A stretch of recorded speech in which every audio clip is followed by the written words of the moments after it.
ছাড়া থাকতে পারি না, কারেন্ট গেলে হাউতাস করি। এই সামান্য এই তাপ, আর সেই দিন সূর্যকে মাথার উপরে সূর্যের পর্দা খুলে দিয়ে মাথার এত কাছাকাছি আসবে যে মুহাদ্দিসিনে কেরাম মুফাসসিরে কেরাম বলে 1 বিঘত কিংবা 100, এটাকে বলা হয় 1 বিঘত বা এর চেয়ে একটু বেশি মাথার উপরে তাপ দেবে, যেই তাপের কারণে মাথার মগজ ফেটে টকবক টকবক করবে। নাউযুবিল্লাহ। সেই দিন আল্লাহ তাআলা 7 শ্রেণীর মানুষকে আরশের ছায়ায় স্থান দেবে,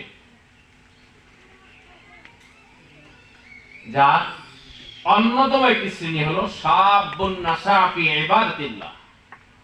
যেই সমস্ত যুবকরা যুবক বয়সে আল্লাহর গোলামি করে। মানুষের জীবনের 5টি সময় অতিক্রম করতে হয়। 1 শিশুকাল, 2 শৈশবকাল, 3 যৌবনকাল এবং 4 পরিণত বয়স, সর্বশেষ বৃদ্ধ বয়স।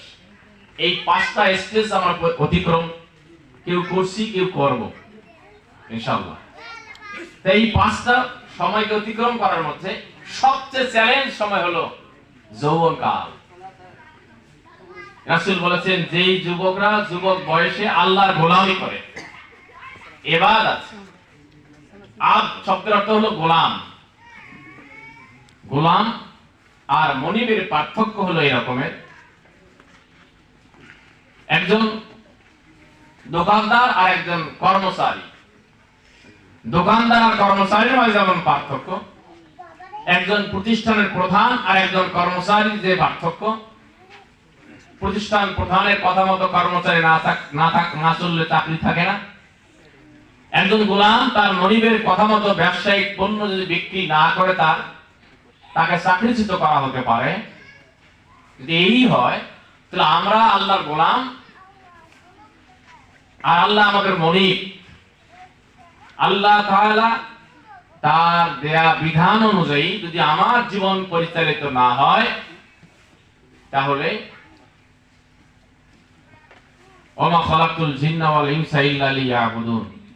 আল্লাহ আমাদেরকে সৃষ্টি করেছেন ইবাদত করার জন্য, দাসত্ব করার জন্য, গোলামি করার জন্য। তাহলে যেমনি ভাবে গোলাম মনিবের কথা মতো না চললে তাকে চাকরিচ্যুত করা হবে, তেমনি ভাবে যেই রব আমাকে সৃষ্টি করেছেন তার কথা মতো না চললে আমাকে পরকালের কঠিন আযাব ভোগ করতে হবে। ঠিক কিনা প্রিয় শিক্ষার্থীরা? তাহলে আল্লাহ বলছেন, আল-ইয়াওমা নাখতিমু আলা আফওয়াহিহিম। আজ আমি, এই আজ দ্বারা আখিরাতের সেই দিনকে বোঝানো হয়েছে। নাখতিমু মানে হলো সিলগালা করে দেবে, আলা আফওয়াহিহিম আমাদের মুখ, আফওয়াহিহিম আমাদের মুখটাকে একদম বন্ধ করে দেওয়া হবে সেই দিন। আজকের দিন থেকে আমরা ওই দিন মনে করি, তাহলে ধরে নিতে পারি এই কিয়ামতের দিন যেদিন সংঘটিত হবে, আল্লাহ তাআলা আমাদের প্রত্যেকের জবানটাকে বন্ধ করে দেবেন, সিলগালা করে দেবেন। সরকারি কোন কাগজপত্র যখন আমরা ডাকে পাঠাই, সাধারণ খাম দিলে এটি সাধারণ ভাবে চলে যায়, কিন্তু সরকারি কাগজপত্র সাধারণ খাম দেওয়ার পরে আবার সিলগালা করতে হয়। সিলগালা করি আমরা, এটি সর্বোচ্চ সিকিউরিটি। তো আল্লাহ তাআলা সেই দিন প্রত্যেক মানুষের একদম জবানটাকে বন্ধ করে দেবেন, মুখটাকে বন্ধ করে দেবেন। ওয়াতুকাল্লিমুনা আইদিহিম, আর কথা বলবে সেদিন আমাদের হাতগুলো, আমাদের হাত দয়, 2টা হাত, এই 2 হাত এইভাবে সেদিন যদি কথা বলে, যদিও আজকে কথা বলে না, কিন্তু সেই দিন 2টা হাত কথা বলবে। ওয়া তাশহাদু আরজুলুহুম বিমা কানু ইয়াকসিবুন, আমাদের 2টা পা সেদিন সাক্ষ্য দেবে যে এই পা দিয়েছে আল্লাহ আমার আপনার প্রত্যেকে, যাদের পা নেই তার কাছে একটাবার গিয়ে দেখিও যে আসলে তার কি কষ্ট, আল্লাহ এত সুন্দর নেয়ামত আমাকে দিল, এই পা আমার সাক্ষ্য দিবে কি সেটা, বিমা কানু ইয়াকসিবুন, যা আমি উপার্জন করেছি আমার জীবনে, হায়াতে জিন্দেগিতে, কারো 50 বছর, কারো 60 বছর, কারো 30 বছর, যাকে যতটুকু হায়াত দিয়েছে আল্লাহ তাআলা, সেই দিন আমাদের জন্য 3টা সাক্ষী উপস্থাপন করবে। একটা হলো জবানটা বন্ধ করে দিবে, 2 নম্বর হলো আমার হাত কথা বলবে, 3 নম্বর আমার পা সাক্ষ্য দিবে। হাত, পা এবং হলো জবান। রাসূল সাল্লাল্লাহু আলাইহি ওয়াসাল্লাম এর হাদিস, ওয়ান সাহাল ইবনে সাদ রাদিয়াল্লাহু তাআলা আনহু قال, রাসূল সাল্লাল্লাহু আলাইহি ওয়াসাল্লাম বলেছেন, قال রাসূলুল্লাহ সাল্লাল্লাহু আলাইহি ওয়াসাল্লাম, মাইয়াতমান লিমা বাইনা লিহিয়াইহি ওয়া মা বাইনা রিজলাইহি আদমান লাহুল জান্নাহ।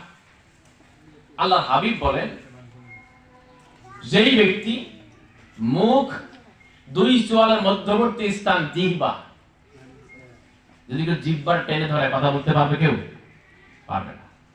অর্থাৎ 2 চোয়ালের মধ্যবর্তী স্থান জিহ্বা এবং 2 রানের মধ্যবর্তী স্থান লজ্জা স্থান, সে নারী হোক আর পুরুষ হোক, এই 2টা বস্তুর যদি জিম্মাদারিত্ব কেউ নিতে পারে, জামিনদার হতে পারে, গ্যারান্টি দিতে পারে যে আমার মুখ দ্বারা কখনো গুনাহমূলক কোনো কথা বের হবে না, আমার লজ্জাস্থান যে কখনো গুনাহের কাজ সংঘটিত হবে না, এই 2টি কাজ গ্যারান্টি যারা দিতে পারবে, আল্লাহর হাবিব বলেন, আমি ওই বান্দা বান্দীদের জন্য জান্নাতের জিম্মাদারিত্ব নিয়ে নিলাম। বলুন সুবহানাল্লাহ। রাসূলের একটা হাদিস, আল্লাহর হাবিব সাল্লাল্লাহু আলাইহি সাল্লাম বলেছেন, মানুষের প্রতিটা ব্যক্তির জন্য আজকে এমন একটি পরিবেশ হয়ে গিয়েছে, কে মুনাফিক কে ঈমানদার বোঝা মুশকিল। রাসূল বলেছেন, মুনাফিকের আলামত 3টা, যার অন্যতম একটি, সেটি হলো ইযা হাদাসা ওয়া কাযাবা, কথা বলে, কথায় কথায় মিথ্যা বলে,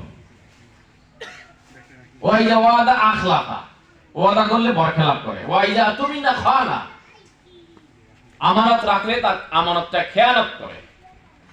এই 3টি কাজ আরেক জায়গায় বলা আছে, 4th নম্বর বলা আছে, হাদিস যুক্ত করা হয়েছে, বেফাস গালিগালাজ করে। এই 4টা কাজ যে করবে তার নামাজ, রোজা, হজ, যাকাত কোনো কিছুই কবুল হবে।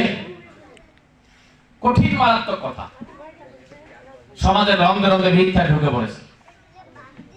এই মিথ্যা কথা বের হয় মুখ দিয়ে, যেই মিথ্যা কথাকে সকল পাপের মা বলা হয়েছে। মিথ্যা এত মারাত্মক, প্রিয় শিক্ষার্থীরা, তাহলে রাসূল বলেছেন, 2টা ব্যক্তির জামিনদার আমানতদার হতে পারলে আমি স্বয়ং বিশ্ব নবী তাদের জন্য জান্নাতের জিম্মাদারিত্ব নেব।